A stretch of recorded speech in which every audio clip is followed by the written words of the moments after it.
Hello guys, welcome back. Myself S K. Agarwal. और आज अपन एक वीडियो लेके आए हैं। इस वीडियो में ख़ास तौर से अपन आज डिस्कस करेंगे कि जो ह्यूमन बॉडी है या जो एनिमल्स हैं उनके अंदर किस प्रकार से बॉडी का और नर्वस सिस्टम का और मसल्स का जो एक कोऑर्डिनेशन देखने को मिलता है, या किस प्रकार से सेंट्रल नर्वस सिस्टम जो है वो अपनी बॉडी को कैसे कंट्रोल करता है। न्यूरॉन्स में यदि सिग्नल एक न्यूरॉन से दूसरे न्यूरॉन में जाता है तो कौन सी जो कंडीशन है वो देखने को मिलती है। तो यहाँ पर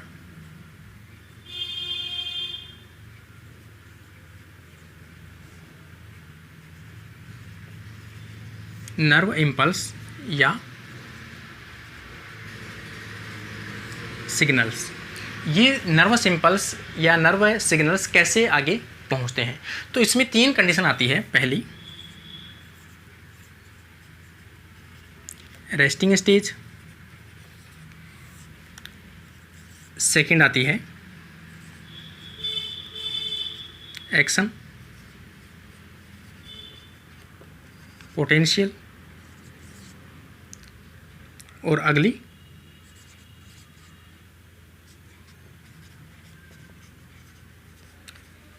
रेस्टिंग स्टेज। मतलब जब रेस्टिंग स्टेज होती है तो किसी भी प्रकार के कोई भी सिग्नल एक न्यूरॉन से दूसरे न्यूरॉन के अंदर ट्रांसपोर्ट नहीं होता है, तो उस कंडीशन को अपन क्या कहते हैं, रेस्टिंग स्टेज कहते हैं। और रेस्टिंग स्टेज के अंदर मेम्ब्रेन, न्यूरॉन की जो मेम्ब्रेन होती है वो कैसी होती है,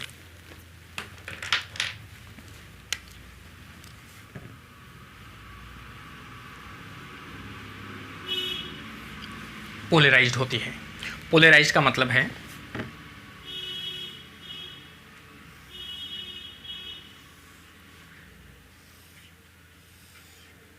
ये कोई नर्वस सिस्टम है, न्यूरॉन है। न्यूरॉन के अंदर यहाँ बाहर की तरफ तो पॉजिटिव आयन और नेगेटिव अंदर की तरफ।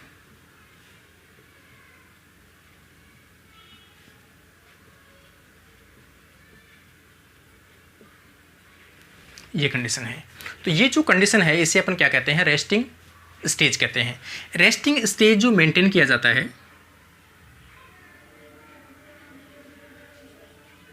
वो मेंटेन किया जाता है सोडियम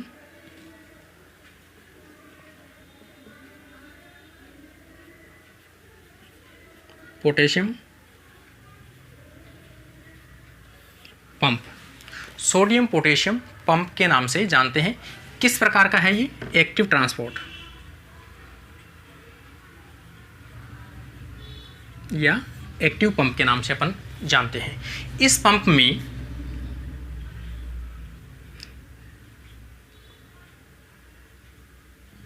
तीन सोडियम आयन बाहर की तरफ पंप किए जाते हैं और दो पोटेशियम आयन अंदर की तरफ पंप किए जाते हैं। और ये जो है वो रेस्टिंग स्टेज को क्या करके रखते हैं, मेंटेन करके रखते हैं। इस कंडीशन में जो एनर्जी है वो कैसे काम आती है, एक एटीपी के में काम आती है। क्यों एटीपी काम क्यों आती है, क्योंकि बाहर की तरफ देखें, पहले से सोडियम की कंसंट्रेशन क्या है, सोडियम की बाहर की तरफ अपन कंसंट्रेशन देखें वो क्या है, हाई है। फिर भी सोडियम को बाहर की तरफ पंप किया जाता है। दूसरी चीज़, अंदर की तरफ पोटेशियम की कंसंट्रेशन क्या है, पहले से ज़्यादा है, फिर भी अंदर की तरफ पोटेशियम पंप किया जा रहा है। इसका मतलब किसी भी चीज़ को जिस कंसंट्रेशन पहले से ज़्यादा है उसी में धकेलना, तो वहाँ पर एनर्जी की आवश्यकता पड़ेगी। कोई भी मॉलिक्यूल या कोई भी आयंस अपनी lower concentration to higher concentration की ओर यदि मूवमेंट करता है तो उसमें एनर्जी की आवश्यकता पड़ती है।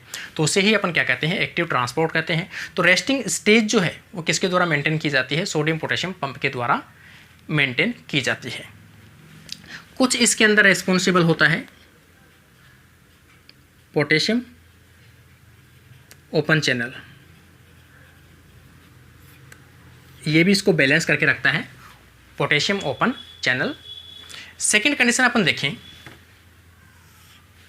Action potential. या फिर अपन देखें कि रेस्टिंग स्टेज के अंदर इसमें न्यूरॉन्स के अंदर जो वोल्टेज होता है, जैसे अपन अंदर का देखें, अंदर क्या है, नेगेटिव है, तो यहाँ से अपन नेगेटिव देखेंगे 70 वोल्टेज। इसके रेस्टिंग स्टेज के अंदर -70 वोल्टेज के आसपास इसका जो चार्ज होता है वो देखने को मिलता है।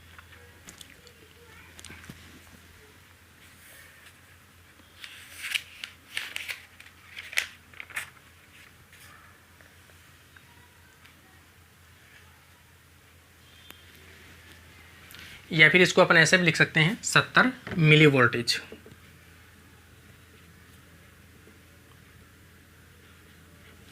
मिली वोल्टेज भी कह सकते हैं। तो ये रेस्टिंग स्टेज है। नेगेटिव मतलब अंदर की चीज़ से ले रहे हैं अपन।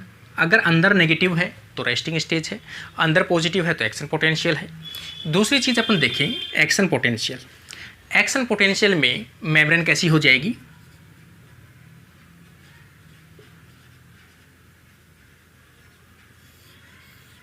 डीपोलराइज होगी। और डीपोलराइज जो कंडीशन होगी,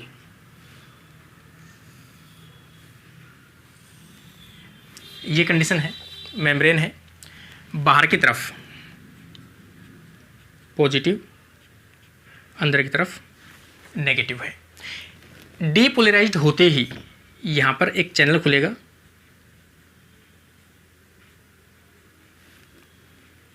जिसे अपन क्या कहते हैं,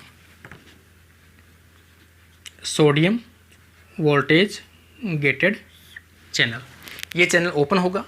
ओपन होते ही सोडियम जो है वो अंदर की तरफ एंटर करेगा। ये सोडियम अंदर की तरफ एंटर करेगा। एंटर करते ही अंदर की तरफ पॉजिटिव चार्ज हो जाएगा और बाहर की तरफ नेगेटिव चार्ज होगा। इसका मतलब जो एक कंडीशन ऐसी आएगी जहाँ पर बाहर भी उतने ही पॉजिटिव है और अंदर भी उतने ही पॉजिटिव है, अंदर इतने ही नेगेटिव है और बाहर भी इतने ही नेगेटिव है। तो ये जो कंडीशन होगी इसे अपन जीरो वोल्टेज के नाम से भी अपन जान सकते हैं। एक कंडीशन ऐसी आएगी, जीरो वोल्टेज की कंडीशन आएगी। धीरे धीरे चार्ज होता है वो क्या होता है, बढ़ता जाता है अंदर की तरफ पॉजिटिव और बाहर नेगेटिव चार्ज बढ़ता जाता है। इस जो कंडीशन है, स्टार्ट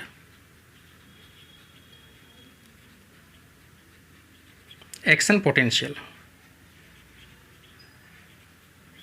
जहाँ से एक्शन पोटेंशियल स्टार्ट होगा उसे क्या कहते हैं अपन, थ्रेशोल्ड।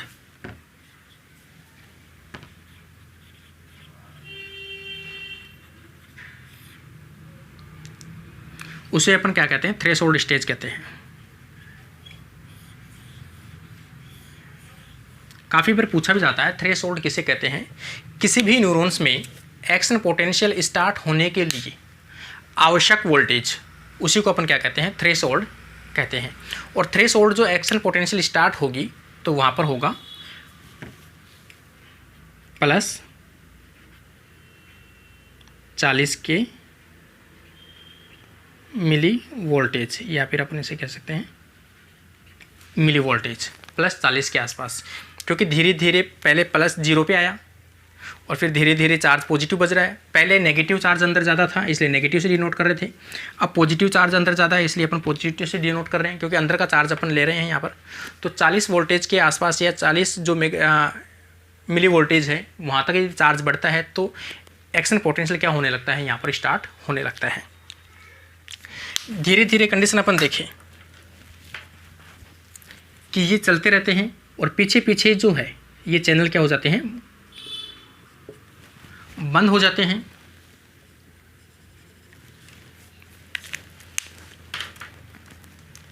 ये चैनल क्या होते हैं, क्लोज हो जाते हैं। और धीरे धीरे कौन से चैनल ओपन हो जाते हैं,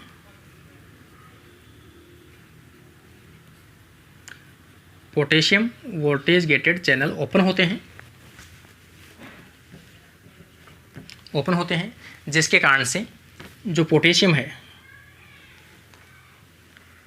वो क्या करते हैं, मतलब बाहर की तरफ निकलते हैं।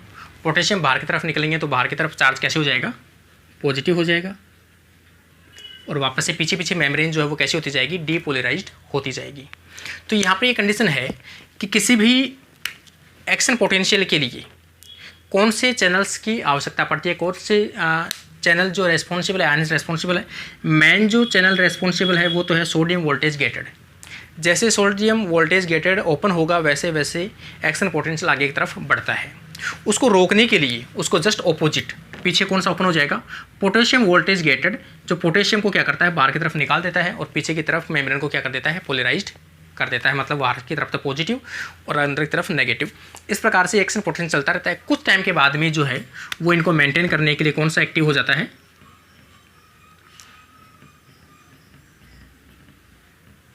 ये तो एक्शन पोटेंशियल की बात कर रहे हैं, और पीछे पीछे मेंटेन करने के लिए सोडियम पोटेशियम पंप भी एक्टिव हो जाता है, जिसके कारण से जो सोडियम है वो बाहर की तरफ पंप कर दिए जाते हैं और पोटेशियम है वो अंदर की तरफ पंप कर दिए जाते हैं, जिसके कारण से वापस से बैलेंस बना रहता है। और अगली जो स्टेप आएगी वो कौन सी आ जाएगी, रेस्टिंग स्टेज वापस, तो उसे अपन बोलेंगे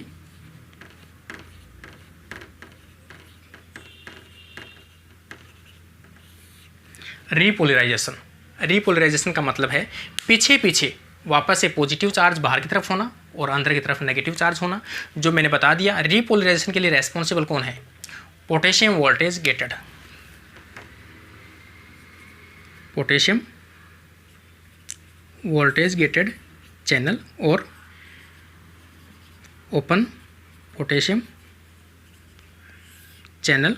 और दूसरी चीज़ अपन देखें, सोडियम पोटेशियम चैनल या पंप, ये सभी किसके लिए रेस्पॉन्सिबल है, रीपोलराइजेशन के कारण से के लिए रेस्पॉन्सिबल है, जिसके कारण से वो सिग्नल धीरे धीरे धीरे धीरे क्या हो जाएगा, बंद हो जाएगा। तो इस प्रकार से ये जो छोटी छोटी जो चीज़ें थी मैंने आपको बताई है। इसमें एक टर्म और देख लेते हैं अपन,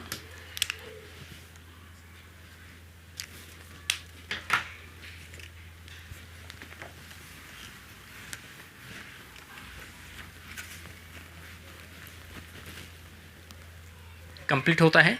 उम्मीद करता हूँ आपको पसंद आया होगा, और यदि आप चैनल पे फर्स्ट टाइम है तो खास तौर से चैनल को सब्सक्राइब जरूर करके जाएं, ताकि आपको अगले जो CSIR नेट के लिए जो वीडियो है या बायोलॉजी सब्जेक्ट के लिए जो वीडियो है वो आपको मिल सके। Thank you friends.